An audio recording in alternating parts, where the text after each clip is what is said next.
Hello, can you all hear me?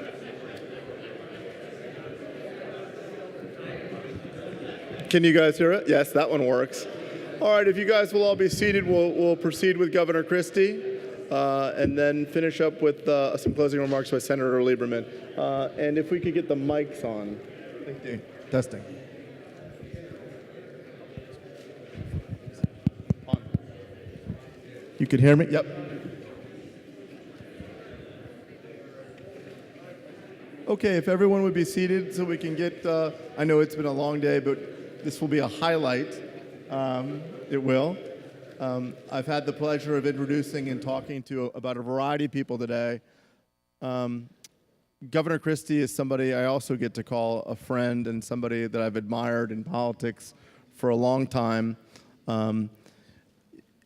Governor Christie has served as governor of New Jersey, which you all know about, and he's known as such a straight shooter. But he also has an incredibly compelling legal background as a lawyer and somebody that was involved in law enforcement previously. I have great and enormous respect for Governor Christie's experience as a former prosecutor. And his experiences at that time, I think, informed not only his service as governor, as U.S. attorney, as a presidential candidate, and as a person. I am lucky enough to know his wife and his family. There's no better husband and father than Chris Christie. And there's no better friend, and his opinions are always exactly that, his opinions. And at a time where you see a lot of talking points, and usually highly charged partisan talking points, it's really important that we have somebody that is not afraid to speak his mind and not afraid to be limited by the traditional biases of Republican and Democrat. So it's a great pleasure to have you here, Governor, and thank you. Thank you.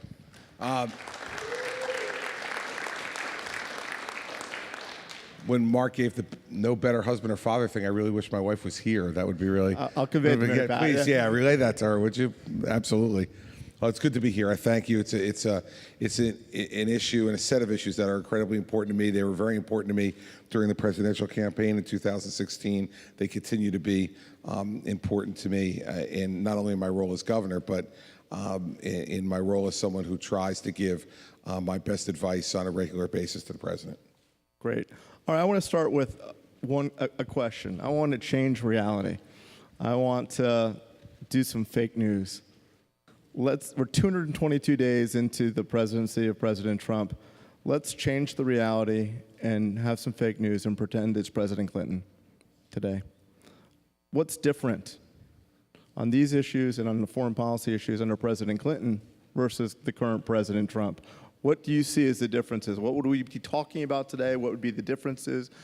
Well, first off, you wouldn't be talking about Iran at all. That would be a settled issue and not one that is, in my view, very unsettled issue, and one that I think from both my conversations with the president and others is one where he's very dissatisfied with both the agreement with Iran in particular, but also with their performance under that agreement so far. Second, you'd be having no conversation at all about Cuba. And it seems to me that this president understands, and it's one of the things that I like about him the most.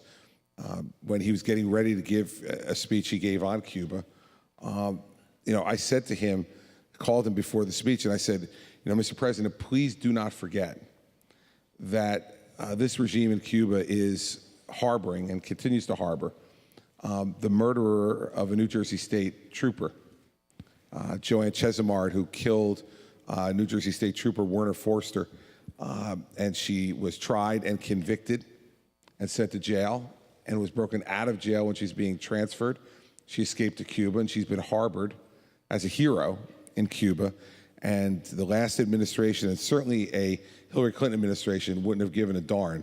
The Obama administration didn't care about that, and the Hillary Clinton administration would not have cared about that or all of the other issues that surround the relationship that the last administration began to develop with Cuba, and the same thing with Venezuela. I think a Hillary Clinton administration would be looking at that situation, both in the way they thought about it and the way they spoke about it, significantly different than the way this president is looking at it. So we need to recognize that while there will always be times, whether it's in foreign or domestic policy, or just in the way that someone may conduct the office, that we're going to have areas of disagreement or a lack of comfort at times, and I certainly have had that with this president at moments. The fact is that I feel just as strongly today as I did in March of 2016 when I was the first of his opponents to endorse him and the first governor in America to endorse him. And I said to all my friends afterwards who would kind of give me a hard time about it, as you might imagine, I said, this is a binary choice. He is the Republican nominee for president. He will be the Republican nominee for president, and we cannot bear to have Hillary Clinton as president of the United States. And so I'm going to go try to make him the best candidate he can be and the best president he can be, and that's what I've been attempting to do now for the last almost 18 months. One of the things we started United Against Nuclear Iran, I had the pleasure of forming with Dick Holbrook, Dennis Ross, and others. And when we started United Against Nuclear Iran in 2008, the Iran issue was largely bipartisan. And it seems almost quaint in retrospect, but as time evolved, it became one of the few bipartisan foreign policy issues. And I think a lot of people know this, but I'm going to say it. You became U.S. Attorney on September 10th, 2001, the day before the terrible terrorist attacks. How did we get to the place where I think everyone agrees, good people of different political beliefs on both left and right in the United States, nobody wants Iran to have a nuclear weapon, nobody wants Iran to sponsor terrorism, engage in human rights violations. How did Iran become a partisan issue, and that there would be a partisan divide? Was it the JCPOA? Was it the evolution of politics where everything is politically charged? How did we get here? Well, I think a few things. First, go back to September 10th, 2001. It is hard for me to remember that world, even though I had lived 39 years in that world, and now only 16 in the post 9/11 world. But to me, that was the pivot point that changed everything in our country. It changed our politics too. In the beginning, it changed it for the positive, as we'll all recall. The President Bush united the country, I think, very effectively at that time behind a set of principles. But I think what's happened over the course of time was that there was a resentment on the Democratic side of the aisle towards that success and popularity that President Bush had in the aftermath of 9/11. Remember something, too. The other side never saw him as a legitimate president. It's hard for us to remember that, too. But I remember, sitting at his inauguration in January of 2001 and having people there protesting at the inauguration that he was an illegitimate president. Democrats think that first started with Barack Obama and the birther issue. It did not. It started with, Bush v. Gore. So I really do think that the two pivot points in our politics, which both turned out to be negative, ultimately, was Bush versus Gore and the 9/11 attacks. Because what happened then was, on Bush versus Gore, they were able ultimately to maintain their attack of legitimacy on the president. And it really did poison our politics in a way that I think is even worse than the impeachment of President Clinton. And that poisoning of our politics ramped up during that period of time, I think also with the contribution from a mainstream media that also did not believe that Bush was a legitimate president. And we heard that throughout that period of time. It then accelerated, in part, I think, unfortunately, because of what I think was a illegitimate birther movement against President Obama. I remember sitting in the Republican primary in 2016, being one of the few people on stage who would actually say, I think the President of the United States was born in the United States, and I think he's an American citizen. I didn't think that was going to be a really radical thing, but if you remember, of the 10 of us up on that stage, I think there were only 3 of us who actually were willing to say that out loud, me and Jeb and John Kasich. And I think other than that, either they said the exact opposite, or they wound up kind of trying to play it like, well, we'll have to see. There's obviously evidence on both sides. All of these things have contributed to the climate that we have now. And how does that affect the issue of Iran? Well, as everything gets politicized and personalized, so did this issue, to obscure the facts of the issue. Because the facts on this issue are really pretty clear. And what happened was the president and the Secretary of State at the time used the political hammers that they had to try to make those who opposed this deal, Republicans or Democrats, to be people who were somehow playing partisan politics, when in the end, and it forced other people who had long careers of being pro-Israel, long careers of being an anti-nuclear Iran, people like my own United States Senator, Cory Booker, who had a long history of being, in my view, right on these issues, all of a sudden became radically wrong on this issue with no real explanation from a factual perspective. And I remember sitting with him privately and saying to, like, where are you on this thing? Why? How can you possibly be where you are on this issue? And I never got a substantive answer out of him, which, when you don't get a substantive answer out of a politician, take my advice, it means because they can't give you one, because the issue is political. And so I think we've seen this, Mark, over time, start with the illegitimacy of Bush, from Bush versus Gore, to September 11th, bring the country together for a temporary period of time till they resorted back to the illegitimacy argument once the coast was clear, for lack of a better phrase. And it's just amped up ever since then. And I will say that, as I said before, the birther movement contributed to this significantly, because then it made it kind of bipartisan craziness, in my view. George W. Bush was clearly a legitimate president who was elected legitimately, and Barack Obama was clearly a citizen of the United States who was elected legally and legitimately as president, even though I didn't vote for him either time.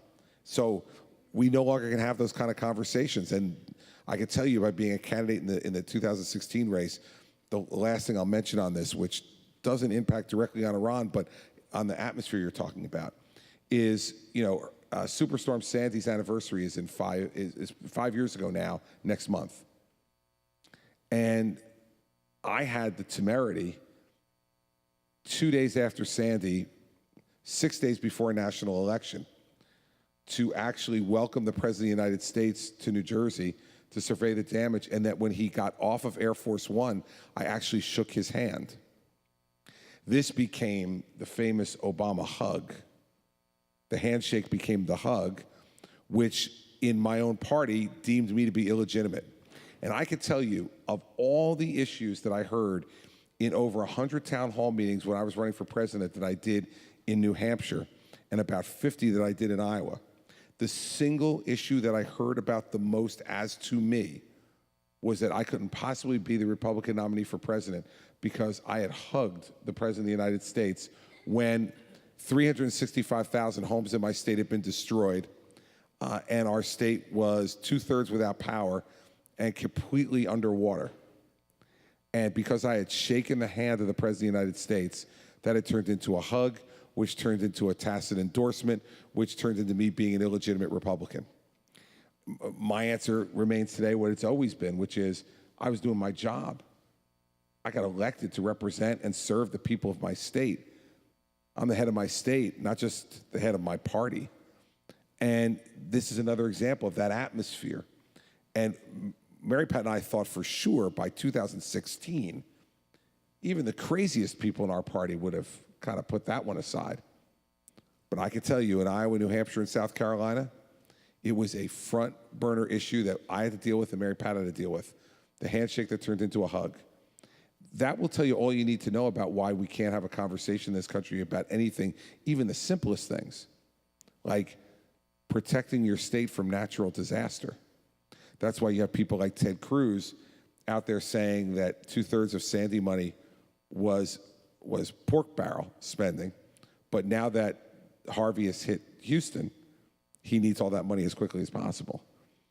People are stunned by the hypocrisy of what's going on and the anger, and they're losing faith in government.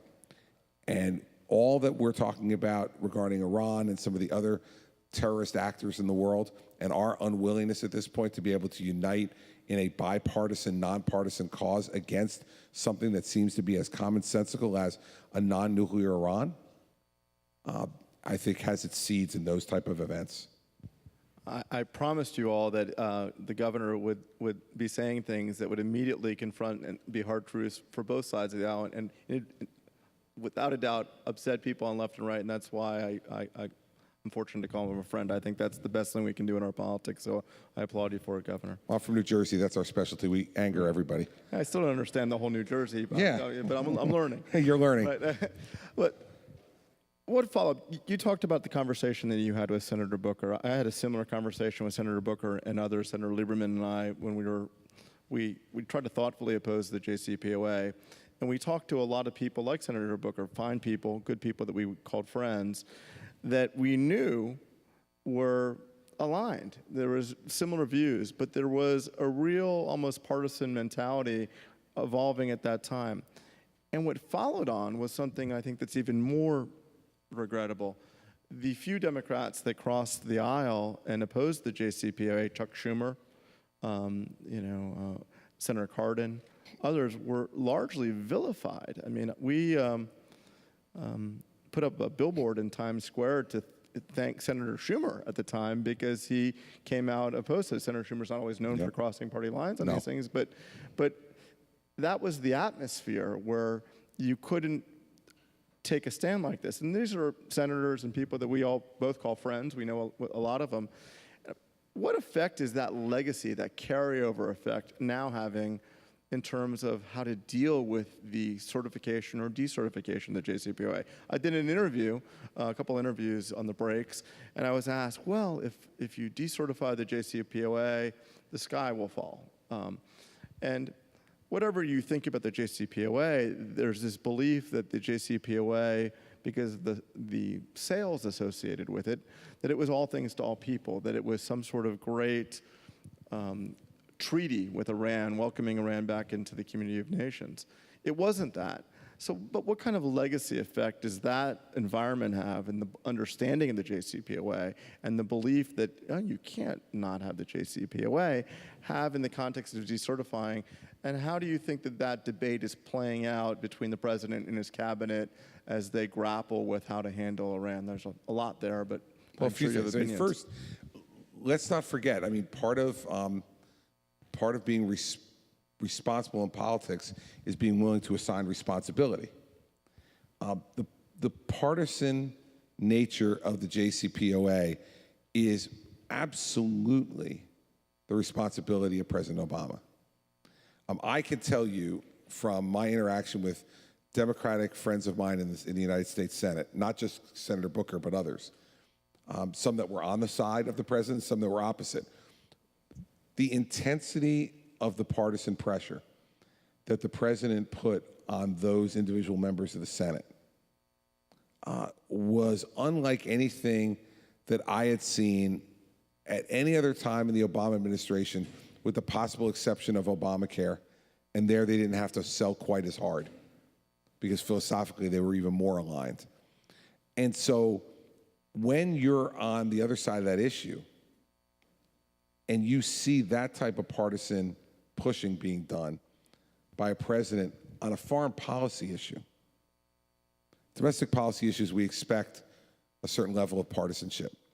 But there's been a tradition in this country that on certain of the most serious foreign policy issues that we don't have a partisan split. We can have philosophical splits at times, but not a partisan split along party lines. What the president was insisting this time was on a partisan split. He wanted that. And he wanted to prove he could get this done without the help of any Republicans that were significant to him. And so the first thing that when you look back on what will the legacy of this be on JCPOA and decertification will be that all but those who opposed it on the Democratic side, the small handful you talked about, I think are going to feel almost reflexively required to oppose decertification. Listen, politicians have great muscle memory. They know what they're supposed to say, what they're expected to say, based upon what they've said before. And what you'll see, I think, on the whole discussion of decertification in the broader sense in the United States Senate will be, again, it will be highly charged in a partisan way. Inside the administration, I think it is going to be an interesting discussion, is an interesting discussion already, between a president who is a results-oriented guy. Like, we've had this conversation before, not since he's been president, but before he was president, regarding this deal when we were both candidates. And, you know, his view was it's an awful deal. Why would we ever agree to an awful deal? And why would we stay in an awful deal? Because not being in an awful deal is worse than being in an awful deal. That was contrary to his experience in life. And I think that's the sensibility that he brings to this, in addition now to all the additional information he's gotten as commander-in-chief and that he's been privy to that he was not privy to as a candidate. I think you have to understand his core belief, which is a bad deal is worse than no deal at all. And so I think that's the sensibility he'll bring to decertification. You know, it's always dangerous to predict what Donald Trump will do. Lots of people have lost lots of money on that one. And I don't want to start joining the parade, but I have known him for 15 years, been friends with him for 15 years. I will be very surprised if he does not decertify JCPOA. I'll be surprised. Because I really believe in his heart that he believes it's an awful deal. And this also goes to his own self-confidence, which is he believes he can make a better one. I think what people don't understand and what the media mischaracterizes about him is kind of been reinforced on the good side by DACA. Donald Trump, you know, said a lot of good things about the concepts behind DACA, but what you've seen since he's been president now is for him to say, listen, my attorney general is telling me the executive order is illegal, so I'm not going to stand with that, but I'm telling all of you out there that I don't want to hurt these people. That's his core belief and feeling about it. And I think what you'll see is ultimately whatever happens with DACA and wherever you are on that issue, you're going to see the president come down in that area. What he gets in return and what happens in the overall deal making, I don't think any of us know at this point, including him. But I think he stated what he really thinks. And I think that's the way he feels about the Iran deal. I think JCPOA to him was an awful decision made by people who are anxious to get their names in the history books. And I used to say in the presidential campaign all the time, mission accomplished. They're going to get their name in the history books all right by creating a nuclear Iran and be doing so willingly and with complicity, which is something that I never thought I'd see the United States do. So this atmosphere around decertification is going to be really very, very ugly. But unfortunately, that's the way everything is right now in our politics. And I don't think that those of us who oppose JCPOA can cower because of the atmosphere. The issue's too important. We'll just have to deal with the idea of being called partisans or ideologues. I'm more than happy to be called an ideologue in support of a cause that matters. And this is a cause that matters. And I feel the same way about Cuba, by the way, which is both philosophical for me and personal, given the fact that I'm governor of New Jersey. I think you made some news there predicting that he's going to decertify. That's interesting. You know, and believe me, I want to tell you that that's not based on anything he has said to me. He hasn't told me, hey, psst, by the way, you know, I'm just telling you the guy I know for the last 15 years. If I had a guess, that's my guess as to what will happen because of what I heard him say during the campaign and what I think he believes philosophically, which is a bad deal is worse than no deal. How do you reconcile that understanding of the president and his belief with the news reports that I'm sure you've seen probably about the cabinet and some of his advisors being very adamantly concerned that there will be decertification, that we should recertify the JCPOA. There's seems to be a disconnect between, if the stories are true, we've read a lot about these news stories. The president feels very strongly perhaps about decertifying as you predict. But we've also heard a lot of pressure, if you will, from his own cabinet and advisors that decertification is not the right path. How does he reconcile that? How do you reconcile that? Well, listen, I think it proves something that's contrary to the public opinion about Donald Trump, which is that he doesn't brook any opposition. He doesn't, allow for contrary opinion. That nobody speaks the truth as they see it to him because he doesn't permit that. That's not the guy I know. In fact, it's really quite the opposite. And I think what we're seeing here is a president who's made a selection, not based upon any litmus test for senior cabinet positions, but based upon who he thought was most qualified overall. Now, that's going to lead to some disagreements sometimes between the president and his own cabinet. I think that's fine. And I have it in my own cabinet in New Jersey that I've had disagreements with folks who I, feel strongly about and are happy that I appointed. I think that's just the way it goes. But I'm reminded of the old story about Lincoln, and I used to use this both as governor and as U.S. attorney with my cabinet as U.S. attorney and as governor. The story about Lincoln when the discussion was whether to fire General McClellan or not. And he gathered his entire cabinet around and he said, I want to hear from all of you what you think. And they all made their arguments. And then Secretary Seward suggested that they have a vote. So Lincoln said, okay. A vote of aye is in favor of firing McClellan. A vote of nay is for keeping McClellan. And he went around the table and every one of his cabinet members voted nay. And he said, I vote aye, the ayes have it. And I think that's very much what you'll see with President Trump. I think, and I've seen a number of different decisions that he's made over the course of time in just the last 200 plus days where he has acted in a way that is contrary to some of the advice he's gotten from members of his cabinet. And I think the way you square it is, this poor guy, and Donald Trump's not usually referred to that way, but he can't win, right? I mean, if he had nothing but sycophants in the cabinet who were just agreeing and nodding their heads and saying everything that he wanted to hear, and agree with his previous positions, they would say, look at this tin pot dictator who picked nothing but like-minded people. Now he's got people who are, openly, through leaks to the press and otherwise, disagreeing with him on a really important issue, not only to the United States, but the rest of the world. People are saying, well, how did this happen? How could he have picked all these people who disagree with him fundamentally on an issue? Listen, there's one voice that matters. If anybody's figured anything out about this president yet, in the end, he's the one voice that matters. And sometimes that makes people uncomfortable, and other times it makes them comfortable. But he will listen to Secretary Tillerson, to Ambassador Haley. He'll listen to Secretary Mattis. He'll listen to his national security advisor and his staff. But in the end, my experience with him tells me that on issues that really are important to him, and this is important to him, Donald Trump will make his own decision.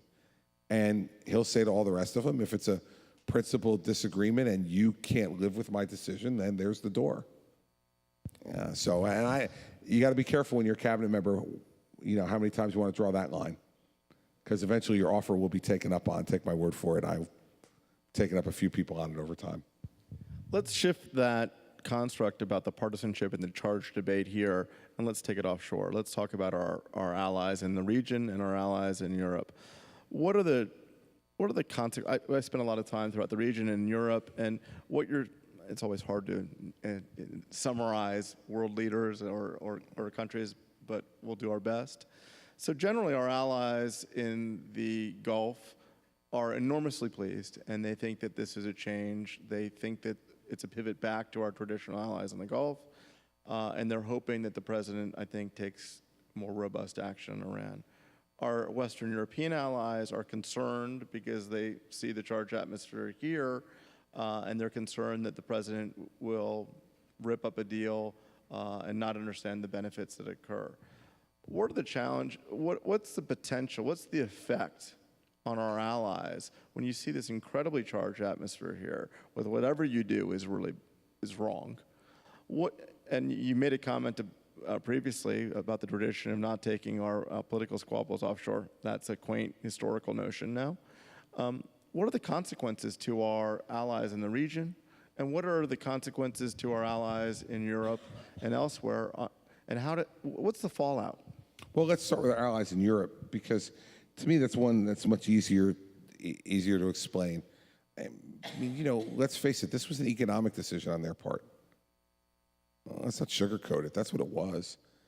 You can't tell me that our allies in Europe really believe that the world is a safer place under JCPOA than it was before. I mean, they made an economic accommodation. They were tired of sanctions at that level as well, and they were looking for a way out. And JCPOA became that way out. And I don't really think that there's any mystery about that. I mean, I don't think they would openly admit that as their main motivation, but I don't think we need to have a crystal ball to figure out that that was, if not the main motivation, a predominant motivation. And I think for the folks in the region, they're looking for a signal that America is willing to lead in that region. And I think the president sent a number of signals already that he is. I think this would be another one, that he's willing to lead in the region and that he's not willing to stand by idly and allow the traditional balance of power in that region to shift dramatically towards Iran, which is what it's doing. And I think that he's also informed, oddly, by North Korea. You know, I do believe he believes that we're in the situation we're in with North Korea right now because of 25 years of passivity and 25 years of turning and averting your eyes and 25 years of wishful thinking. And if JCPOA is anything, it's passivity and it's averting your eyes and it's wishful thinking. And he's now confronting what I believe is the predominant foreign policy challenge of his administration. I think it will continue to be, which is North Korea. And I think he feels like, God, how did these guys that came before me leave me with this? And I think he looks at Iran and says, I'm not going to do the same thing to the next guy. I've got a chance to do it right and do it differently in Iran than what happened under Bush 41, Clinton, and Bush 43, and Obama with North Korea. And because we have left ourselves with interesting but limited options there. We're not nearly yet, in my view, at that point with Iran. And so I think that North Korea does inform some of the president's thinking and philosophy and will inform some of his thinking and philosophy on Iran.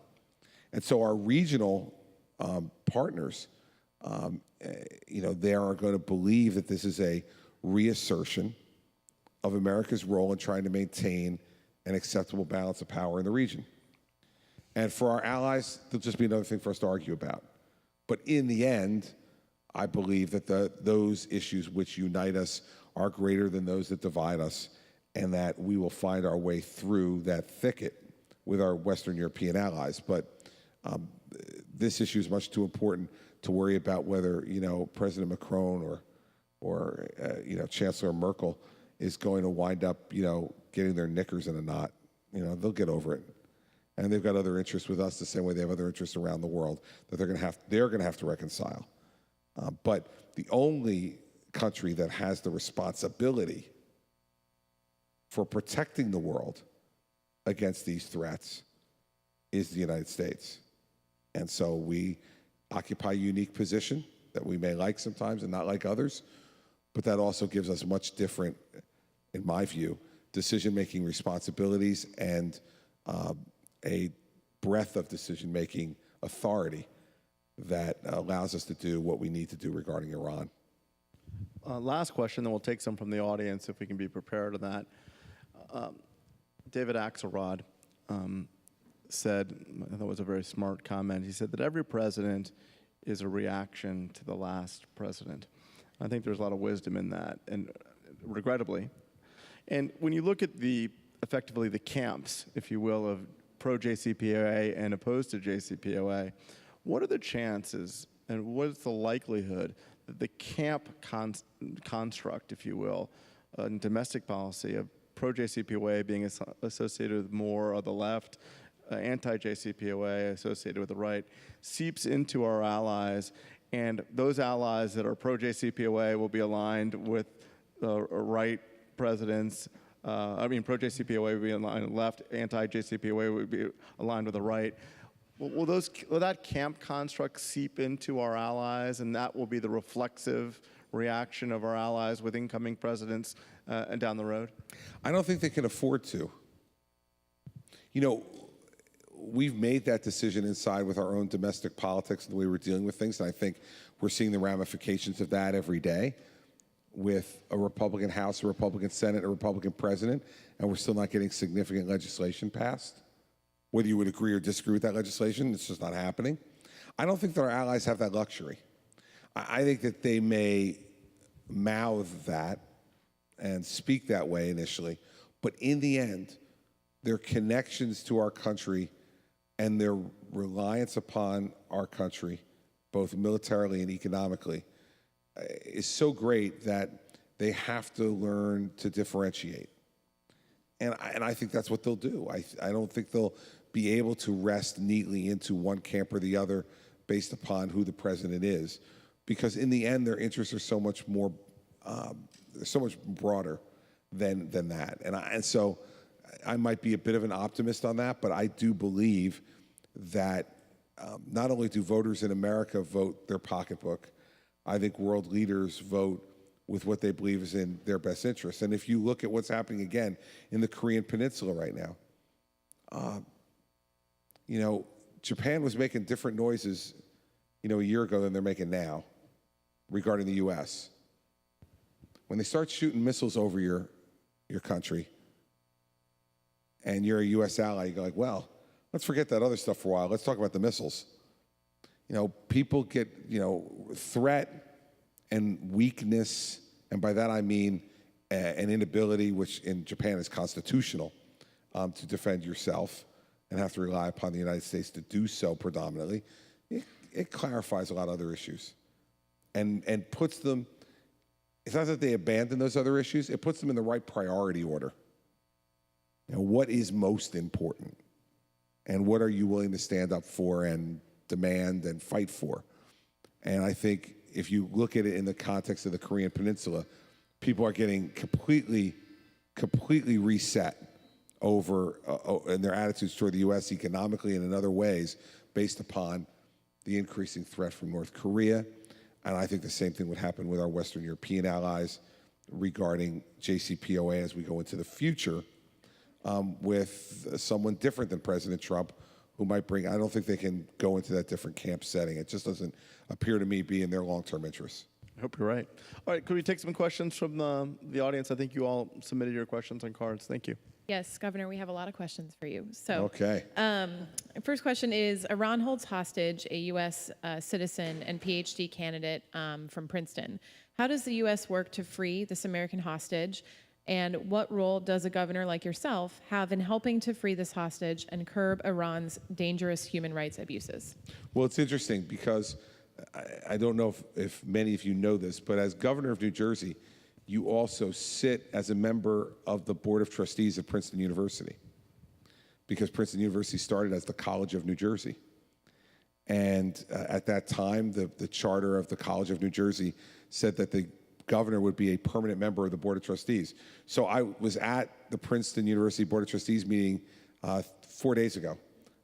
We had our meeting, our September meeting, and there was a lot of discussion, obviously, about this Princeton graduate student in Iran.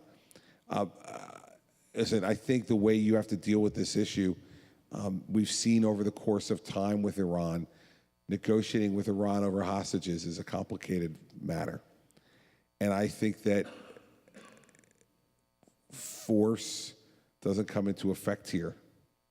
I think we're going to have to, use levers that we have with Iran and with Iran's neighbors to attempt to influence Iran regarding the taking of this hostage. We have to say all the things that we should say about how outrageous it is and how it's another indication of how,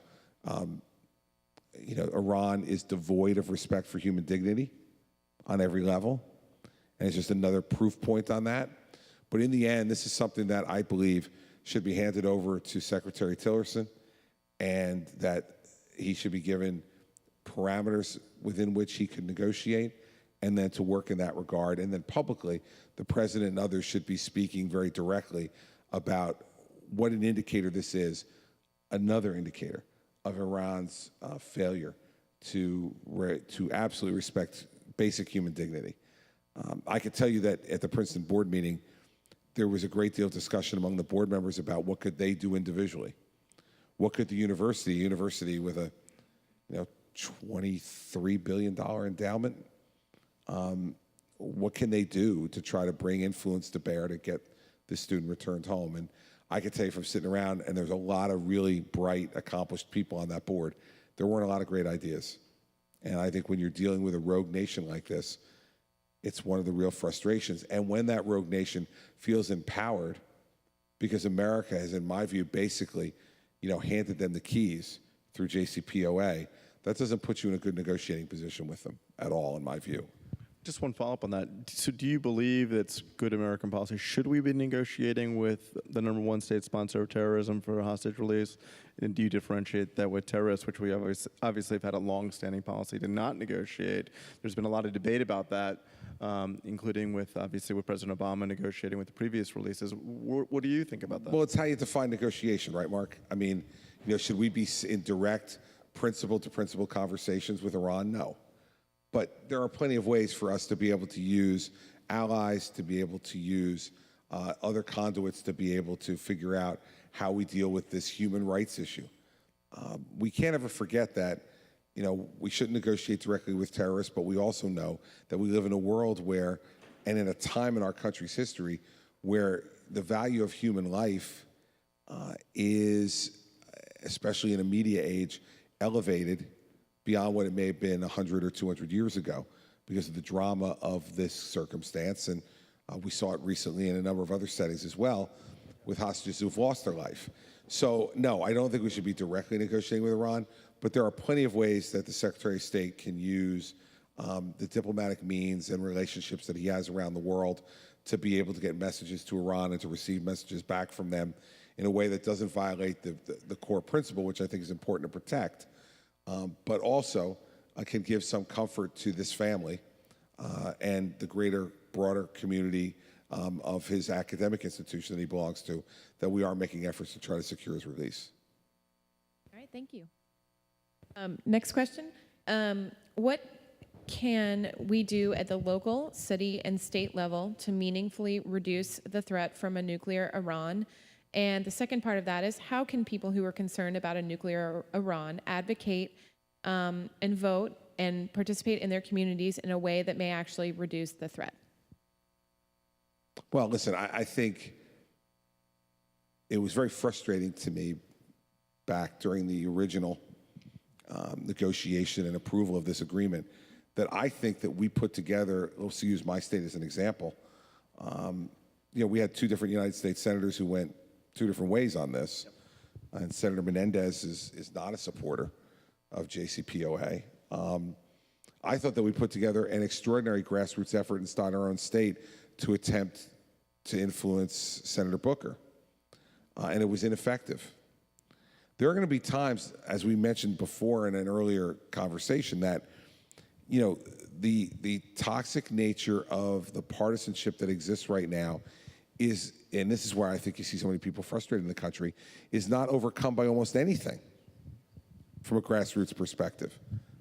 That I can tell you that the community inside New Jersey is a overwhelmingly anti-Iran and certainly anti-nuclear Iran community. And in its most vocal citizens, that percentage is even higher. And that many of these folks are traditionally, in my state, Democrats who are generally left of center, who are part of Senator Booker's constituency, natural constituency from a philosophical perspective. And he was unmoved. And so I think this is a very difficult task. I think this is more about who you elect President of the United States and who you elect to the United States Senate. And in that regard, I agree wholeheartedly with President Obama's remark that elections have consequences.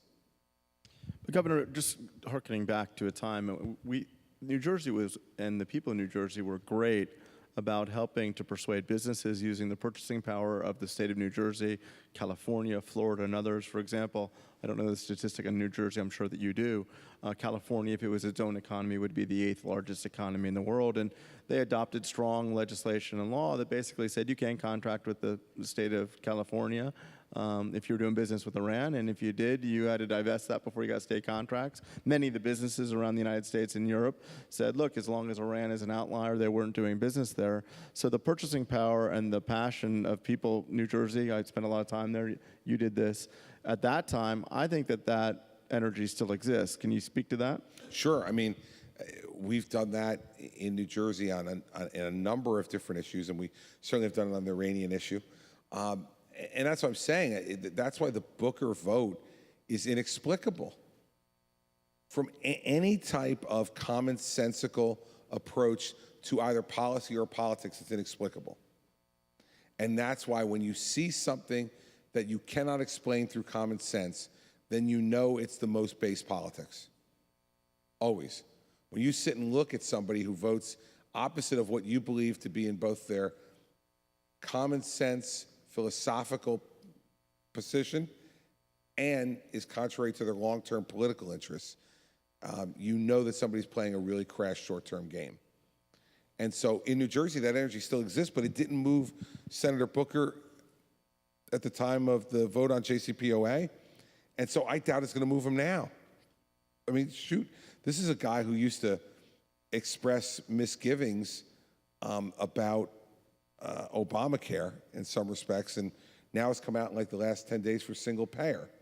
Now, I don't want to get into the right or wrong of that issue because everybody's going to have different opinions on it, but it shows you like something's happening there. It looks to me, as someone who has suffered from this disease, that it looks like somebody's getting ready to run for president and thinks that they have to get further left to be able to succeed in the primary. The way some Republicans feel you got to get further right to succeed in ours. I don't know what's going to come out at this conference, but I have a feeling I'm going to get a call from Senator Booker at some point. Oh, don't worry. I'm meeting with him on Monday, so I'm sure I'll hear it on Monday. Give him my regards. Yeah, I'll see Cory on Monday. I'm sure he'll be thrilled. We have time for a few more questions. Okay. What do you think have been the strong aspects of the Trump administration with regard to Iran, and what about the weak points? Do you have any out-of-the-box or creative ideas that could be considered with regard to Iran or North Korea regarding nuclear proliferation?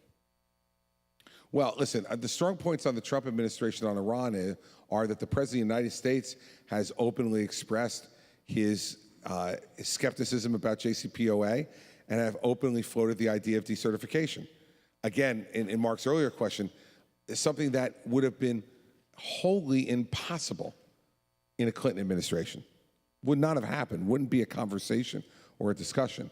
And so I think the strongest point in the Trump administration on this issue is the president's willingness to rethink and revisit this issue. And as I said before, and I believe he ultimately will decertify, but he could wind up being convinced by some of those other folks we talked about before, as he has been a couple of times, to continue certification. But I think the strongest point regarding Iran is to send a very clear message in this regard about his disapproval of JCPOA as an approach, and the fact that he is willing to openly, publicly consider decertification.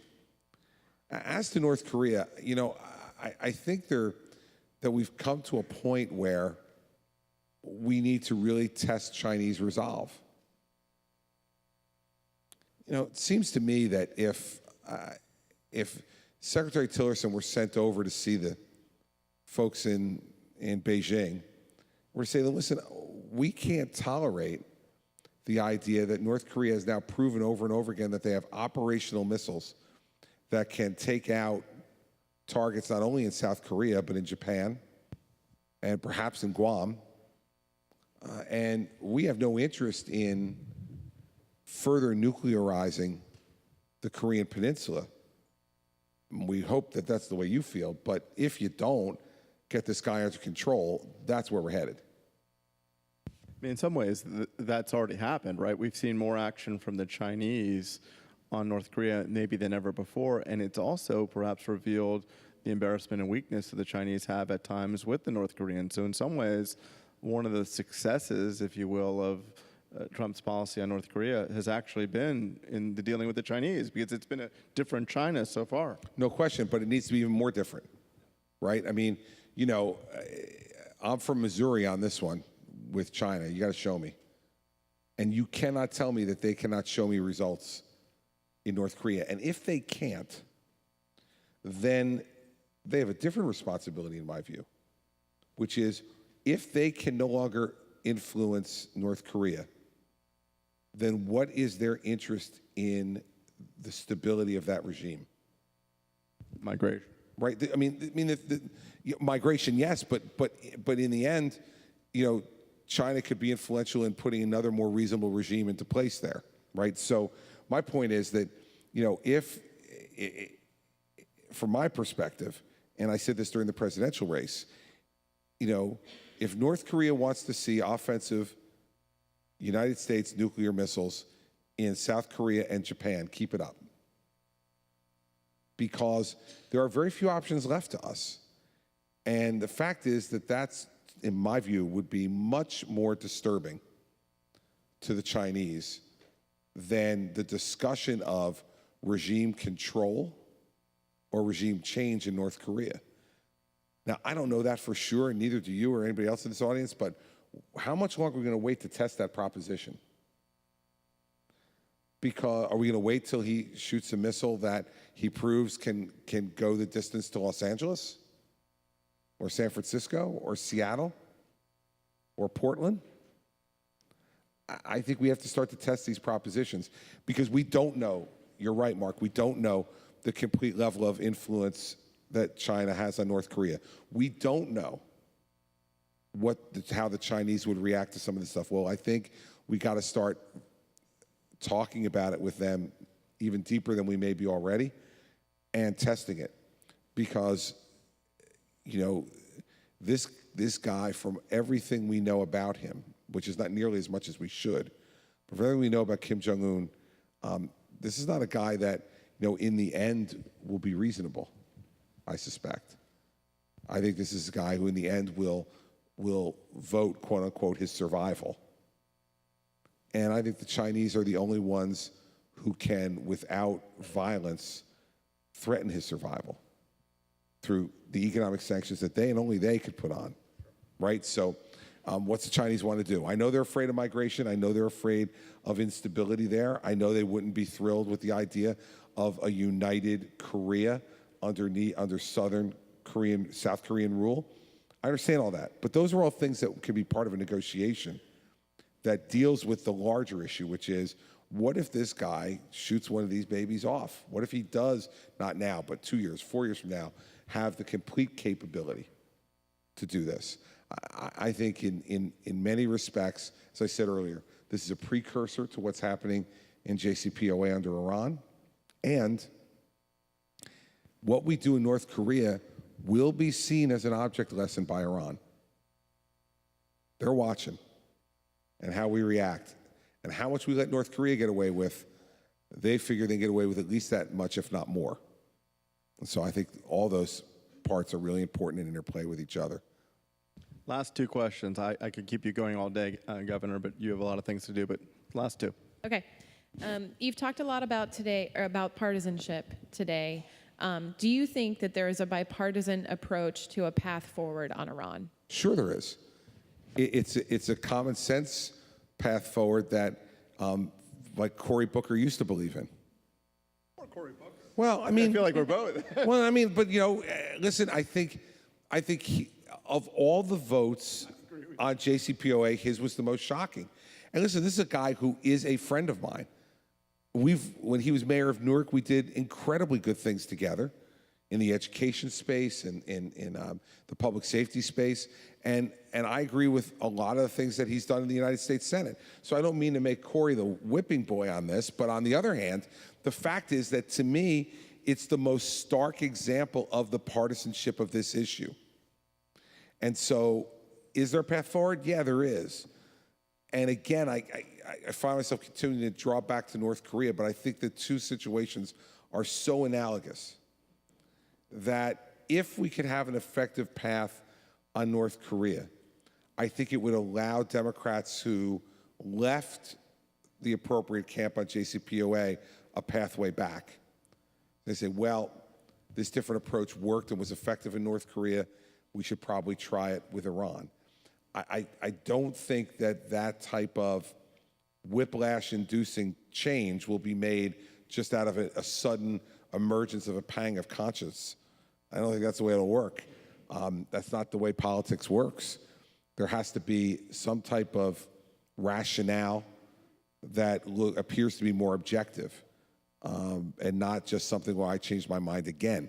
Because remember, in politics, you're always allowed to change your mind once on an issue. It's when you change your mind twice on the same issue that you get yourself in trouble.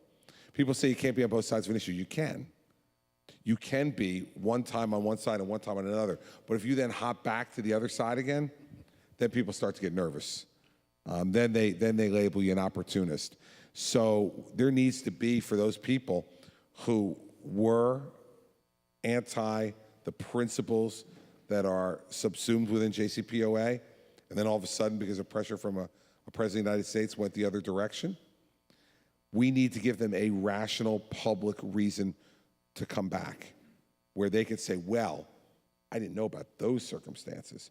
Now that I see those circumstances existing, that changes the entire playing field. You can't just go, all right, I was right, I was wrong, I want to be right again.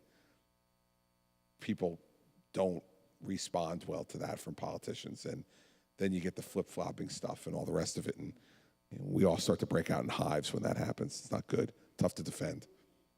Okay, thank you. Last question. If President Trump decertifies the nuclear deal, as you predicted, will our European allies blame Iran or the U.S. for the deal's collapse, and does it matter? They'll blame us, and it doesn't matter. They'll blame us for their own domestic political consumption. Because right now, in a lot of those capitals, we're more unpopular than Iran is. So let's just understand the politics of it, right? Please remember, if you remember nothing from what I've said today, none of this has to do with substance on those type of issues. Western European leaders know that their citizens in general, a majority or plurality of their citizens, want the status quo with Iran because they just don't want to deal with it. And they also know that any real assertion of American power in the absence of an executing threat, not a potential threat, but one that's actually executing as they speak, they don't like that. Now, when there's an actual executing threat, they're thrilled to have us there. But when the threat is just potential or theoretical, even though it may be clearly on the scene, their domestic political interests will lead them to say, oh, this is the United States in general.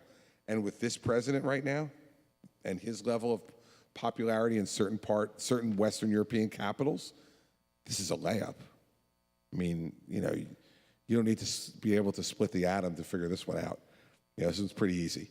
They'll blame it on Trump and they'll blame it on the U.S., but who cares? I mean, seriously, who cares? As I said before, their interests with us are so broad and so deep that there is not, in my view, any one issue which will cause a break in that relationship. And in the end, they need to understand that if we're going to have the lion's share of the responsibility for protecting the world from nuclear threat, then we're going to have the lion's share of the vote on how we approach dealing with that threat. And you don't have to do that in a way where you get in their face, and I would certainly counsel the president that way, because every once in a while he likes to do that. I'd say, there's no reason to get right up in their grill about it and say we're in charge and you're not. Just act in the interests that we believe are in the interest of our country and the broader civilized world. And when there's going to be disagreements, you'll bring them back around. I mean, listen, I sit here recalling when I see, and I want to start off by saying I'm about to bring up Ronald Reagan's name. And when I do, it is not because I'm analogizing Ronald Reagan to Donald Trump. So let's start with that. I'm not doing that because some people will, fall out of their chairs or walk out of the room or something like that. So I'm not doing that. But what I am saying is I do recall Ronald Reagan was my first vote in 1980. I was 18 years old in 1980. So I don't remember a lot from when I was 18, but I remember a few things. And one of the things I remember was from like 80 to 82, 83, there's this like palpable conversation in the world that Reagan was going to blow up the world, that Reagan was going to end the world as we knew it, that he was this crazy cowboy with his finger on the nuclear button. And we had nuclear freeze people running around this country, trying to get us to freeze nuclear weapons where they were at the status quo. We had all these people, predicting, doom and gloom. And Reagan made the decisions he made, in what he thought was in the best interest of the United States, and he didn't give a damn about how much they protested him in Western Europe, which was a lot, because he believed in his heart that it was the right thing to do. Now, people at that time probably were sitting in forums like this asking themselves, well, will this create a schism with our Western European allies? Will this make our relationship not viable going forward? We're lucky now. We're 35 years past that time, and we know that it didn't. I would suggest to you we're in a very similar moment. The threat then was the Soviet Union. The threat now are nuclearized rogue states that present a challenge to us both globally and in our own neighborhoods. I think if a president of the United States acts strongly in the interest of what he believes will deal with those rogue states, the opposition that we'll get from some of our allies will just be something we'll have to take a deep breath and shoulder. Because the United States has a bigger, broader responsibility than worrying about how popular we are in Western Europe at any given moment, how popular we are in the Middle East at any given moment, how popular we might be in the Korean Peninsula at any given moment. We have a bigger, broader responsibility. Reagan understood that. He understood that, and he executed on it. And the world became not the dangerous place that they said this, B actor cowboy was going to make it. But in the end, by the end of his term, became a place that was not only safer, but the free world was much larger because of what Ronald Reagan was willing to shoulder, the criticism he was willing to shoulder. And I'll end with this, because I think anybody who has not had a high-level elected public office can at times not understand this completely. But when that type of criticism is being heaped upon you, it stinks. Everybody who says they don't care is lying. They do. And I know for sure, even though I never had a conversation with President Reagan about this, I am confident that the people who are protesting him in Europe and protesting him in Washington, D.C., and were calling him a warmonger and crazy and a cowboy, I am confident that that cut him to the quick. The test of leadership is, are you going to respond to that, or are you going to respond to the responsibilities you have and that you've been elected to undertake? I've been in my state at 78% job approval, and I've been at 16% job approval, and I've been everywhere in between in 8 years. It's a pretty good ride. And what I will tell you is, I've never cared less in the context of the decisions I'm making about those numbers. And I think what we have in a president right now is not someone who doesn't care about the numbers. We all care. But I don't believe that he'll allow it to dictate to him what decisions he makes, whether those numbers are his numbers in Western Europe or the Middle East or in Michigan. He's going to make these decisions based upon what his gut tells him is the right thing to do. So what I'd say in closing is that we who agree that this is an awful deal, have agreed this is an awful deal from the beginning. If decertification comes, we better be ready to remount on offense on behalf of the President of the United States the same effort that we had on defense against the President of the United States when Barack Obama was there. And we better not use any other disagreements that we have with Donald Trump as an excuse not to. Because if you do, then you're playing the same type of partisan, lousy politics that we're all sitting around complaining about at the beginning of this. You can have plenty of other disagreements that you want with the president. Feel free, express them. But if he actually goes forward and does this, it'll be an act of political bravery, and it'll be an act of, see, this is when they really want you to stop. That was tremendous. It coincided I've with never done that. I think Lieberman did that. Senator, what did he do? I think it was Lieberman who did it. The best part about it, I was going to say thank you, but I was going to say that was the articulation of the Christie doctrine, and the light just came back on was that Christie doctrine. And I wanted to thank you because that was a great conversation as always, Governor. Thank you all for having me. Thanks for what you're doing.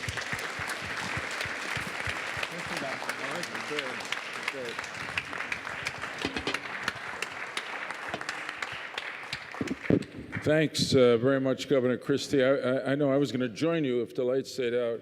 They were just on the stage in a chorus of, and now the end is near. Anyway, when your time as governor ends, I hope you'll find opportunities for public service because our country needs you. Thank you, sir. Appreciate it. Thank you. And you too, Mark. Thanks to the governor. Thanks to Ambassador Wallace. Thanks to all of you, particularly those of you who have stayed here to the end. We have a special present for each of you, which is that I will speak briefly now. It is to say that it's been, I think, an extraordinary day full of substance, good discussion, good debate, and certainly reminds me, and I hope you, as the governor just said, that the mission that United Against Nuclear Iran took on when it was formed 9 years ago is as important and perhaps even more important than ever, and that the days ahead and the weeks and months ahead are going to be critically important. If the threat is real and growing, and the conversations we've had about the collaboration between Iran and North Korea makes that doubly so. But there has been a big change, which is that we have an administration now in Washington that shares our opinion. The very fact that we could be here today and talk seriously about the President of the United States decertifying the agreement goes beyond what I think a lot of us thought was possible at this time. Incidentally, I will say to you that I would view our approach to the Democrats in the Congress who were so disappointing in voting essentially for the JCPOA. And I think they did it because, as the governor said, President Obama lobbied them intensely. It really was the most active lobbying he did during his 8 years as president to members of Congress, even more than Obamacare, in part because Rahm Emanuel was there during the Obamacare fight, and he carried that fight forward. There's a different president in town now, and I rather than, I'm not going to accept on this one point Governor Christie's mathematics. I'm going to say that this is the second chance, not the third. And the second chance for a lot of Democrats to get this one right without the personal pressure from a Democratic president of the United States, who was obviously Barack Obama. So if President Trump decertifies, I think we've got at least a fighting chance to get a positive response from the members of Congress. But we're not going to do it without your help. United Against Nuclear Iran is here, and it's going to be here until we achieve our mission. You know how to reach us over the internet or on the phone. Please call. We want to engage you in this effort, which is really critical as anything, more critical to the future security of the United States of America. So thank you. Go in peace. Pray for peace, but be ready if the contrary is necessary. God bless you all.